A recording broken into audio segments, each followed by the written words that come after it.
जय हिंद साथियों, नमस्कार। स्वागत है आपका एक बार फिर से आपके अपने YouTube चैनल पे। दोस्तों, आज के इस वीडियो में 15 ऐसे बेहतरीन साइंस के धमाकेदार क्वेश्चन लेकर आया हूं जो कि आपके सभी एग्जाम्स में बार बार रिपीट होते हैं। जी हाँ दोस्तों, आपको बता दूं ये सभी के सभी क्वेश्चंस जो हैं प्रीवियस ईयर पेपर से निकाले गए हैं, तो विद एक्सप्लेनेशन आपके साथ इनको डिस्कस करने वाला हूँ। चलिए वरना टाइम बर्बाद किए फटाक से स्टार्ट करते हैं। तो पहला प्रश्न आपके सामने है, किस धातु को चाकू से आसानी से काटा जा सकता है? तो आपको रीड करने हैं ऑप्शंस, आपको गेस करना है आंसर क्या हो सकता है। तो उसका आंसर है ऑप्शन ए, सोडियम। चलिए जान लेते हैं और कौन कौन से हैं जिनको हम चाकू से काट सकते हैं। तो जिन धातुओं को स्टील के चाकू से आसानी से काटा जा सकता है उनमें लिथियम, सोडियम, पोटेशियम आदि प्रमुख रूप से गिनी जा सकती हैं। आपको याद रखना है लिथियम, सोडियम, पोटेशियम। आपसे कुछ भी पूछा जा सकता है तो आपको ऑप्शंस को याद रखना है।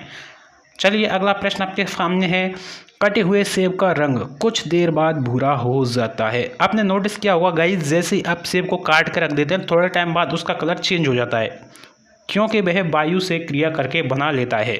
तो किस कारण से उसका रंग भूरा हो जाता है ये आपको बताना है। तो इसका सही जवाब है ऑप्शन ए, आयरन ऑक्साइड। यानी वो वायु से क्रिया करके क्या बना लेता है गाइस? आयरन ऑक्साइड बना लेता है। तो चलिए जानते हैं, जब सेब को काटा जाता है, यहाँ पे आपको एक्सप्लेन भी किया गया है, जब सेब को काटा जाता है तो इसमें उपस्थित फिनोलेज और क्लोरोजेनिक एसिड हवा के संपर्क में आते हैं। कैटीचिन तथा क्लोरोजेनिक अम्ल का ऑक्सीकरण कर लेता है जिससे सेब का रंग भूरा हो जाता है, और यही कारण है कि सेब को काटकर छोड़ने से सेब का रंग भूरा हो जाता है। अगला प्रश्न बहुत ही इंटरेस्टिंग है। प्रश्न है, हरी मेहंदी में निम्न में से कौन सा पदार्थ मिलाया जाता है जिसके कारण वह लाल हो जाती है? तो सारी उसमें मिलाया जाता है लासोन। लासोन नामक एक पदार्थ होता है जो मेहंदी में मिलाया जाता है। चलिए जानते हैं, ये रसायन है लासोन या 2-हाइड्रोक्सी-1,4 नेप्थोक्विनोन, जिसे हेनोटेनिक एसिड भी कहा जाता है, और यह मेहंदी के पत्तों में पाई जाने वाली एक लाल रंग की डाई है। तो आपको इसे याद रखना है। अगला प्रश्न, नर और मादा युग्मक के संयोजन को कहते हैं। जब मेल एंड फीमेल का संयोजन होता है तो उसे क्या कहते हैं? उसे बोलते हैं निषेचन। आइए जानते हैं, नर युग्मक तथा मादा युग्मक के संयोजन से जाइगोट क्या बनता है गाइस? आपसे पूछा जा सकता है नर और मादा के युग्मक के संयोजन से क्या बनता है? जाइगोट। युग्मनज में नर और मादा युग्मक दोनों में मौजूद DNA सामग्री दिखाई देती है। शुरू में युग्मनज एक एकल कोशिका के रूप में शुरुआत करता है, लेकिन बाद में यह समसूत्री विभाजन के द्वारा विभाजित होकर भ्रूण में विकसित हो जाता है। अगला प्रश्न है, द्विलिंगी पुष्प निम्नलिखित में से कौन सा है? तो गाइस, द्विलिंगी, एक लिंगी, इसमें काफ़ी कंफ्यूजन होती है। तो इसमें जो है सरसों द्विलिंगी पुष्प है। आइए जानते हैं कुछ इसके बारे में। तो द्विलिंगी पुष्प कौन सा होता है? ऐसा पुष्प जिसमें नर भाग अर्थात पुंकेसर, यानी पौधे के नर भाग को क्या बोलते हैं? पुंकेसर, और फीमेल वाले के पार्ट को क्या बोलते हैं? अंडाशय या अंडप। यानी नर भाग अर्थात पुंकेसर तथा मादा भाग अंडप एक ही पुष्प में उपस्थित होते हैं। यानी एक ही पुष्प में नर और मादा दोनों भाग उपस्थित हों, वो द्विलिंगी पुष्प कहलाता है, यानी बाइसेक्सुअल फ्लावर।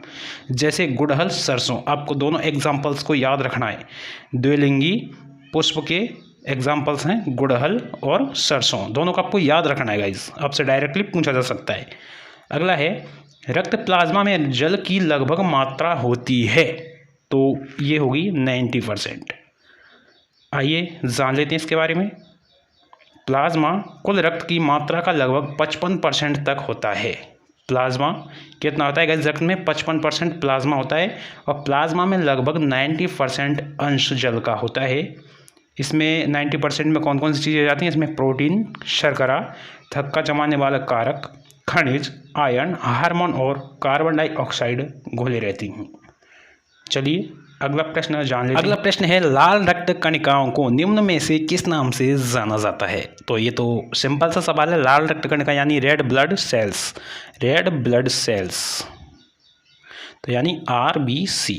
तो सिंपल सा ऑप्शन सी इसका सही जवाब हो जाएगा। लाल रक्त कणिकाओं का निर्माण अस्थि मज्जा में होता है। ये आपके लिए इंपॉर्टेंट रहेगा, आपसे पूछा जा सकता है आरबीसी का निर्माण कहाँ पर होता है? अस्थि मज्जा में होता है। लेकिन भ्रूण में, ये काफ़ी इंटरेस्टिंग फैक्ट रहेगा गाइस, भ्रूण अवस्था में जब बच्चा होता है तो उसमें आरबीसी का निर्माण यकृत के द्वारा होता है, लीवर के द्वारा। उसमें बोन मैरो से उसका निर्माण नहीं होता है। कहाँ से होता है गाइस? लीवर से। ये आपको याद रखना है। अगला प्रश्न है, एनीमिया होने पर शरीर में किस चीज़ की कमी हो जाती है? सिंपल सा, एनीमिया होती है खून की कमी। जब शरीर में खून की कमी हो जाती है तो उस कंडीशन को बोलते हैं एनीमिया। तो इसका सही जवाब हो जाएगा रक्त में हीमोग्लोबिन की कमी। तो चलिए जानते हैं, शरीर में खून की कमी होने से चक्कर आना, कमजोरी और बेहोशी जैसी समस्याएं होने लगती हैं। इसके पीछे वजह है जब शरीर में लाल रक्त कण सामान्य से कम होने लगते हैं।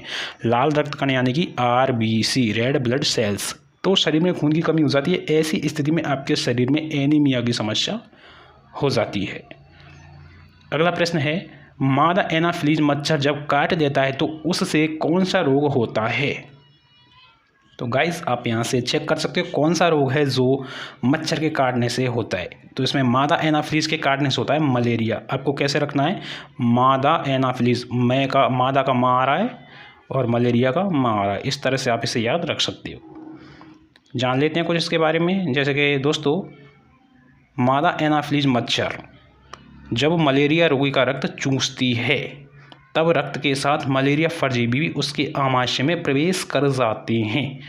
इससे 14 से 21 दिन के भीतर संबंधित व्यक्ति को बुखार आता है और मलेरिया संक्रमण होने के बाद सर्दी में कंपन के साथ तेज़ बुखार आता है, तेज सिर दर्द और बुखार के अलावा बुखार उतारते समय पसीना अधिक आता है।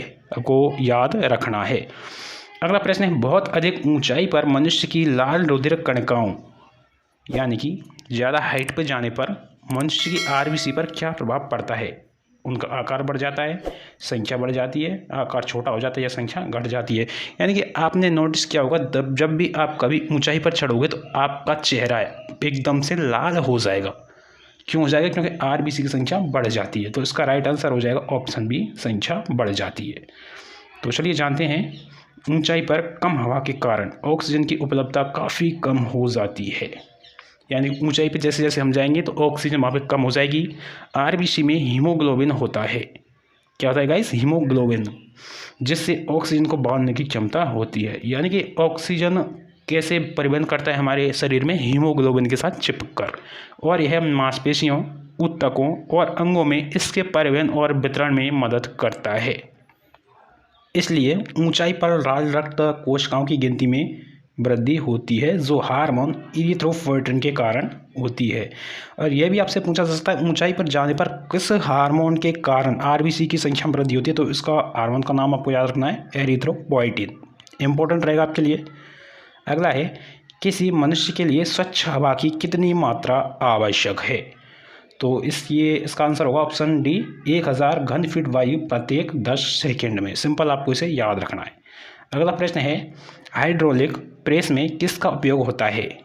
तो इसमें पास्कल के नियम का यूज़ होता है। चलिए जानते हैं इसके बारे में कुछ। द्रव चालित प्रेस या हाइड्रोलिक प्रेस वह मैकेनिज्म है जिसकी सहायता से बहुत बड़ी मात्रा में बल उत्पन्न करके किसी बाहरी वस्तु को उठाने या दबाने का काम किया जा सकता है।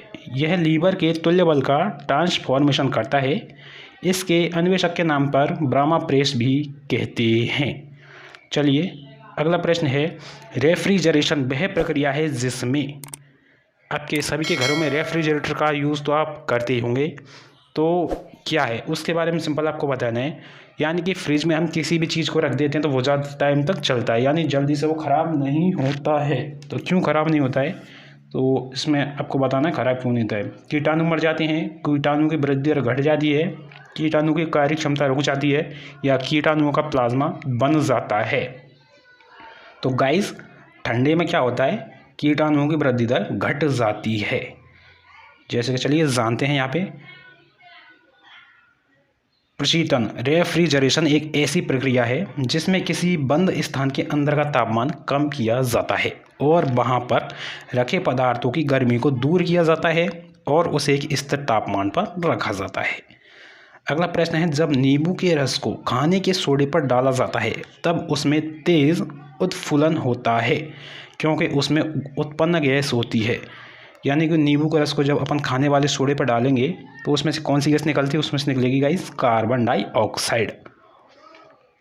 चलिए जानते हैं। जब नींबू के रस तनु अम्ल में खाने का सोडा क्षारक मिलाया जाता है तो बुलबुले बनते हैं और कार्बन डाइऑक्साइड गैस निकलती है, यानी बुलबुलों के साथ कार्बन डाइऑक्साइड गैस निकलती है। चलिए बढ़ते हैं अगले प्रश्न की ओर। फोटोग्राफी में मुख्य रंग कौन से होते हैं? तो उसमें होते हैं नीला, हरा और लाल।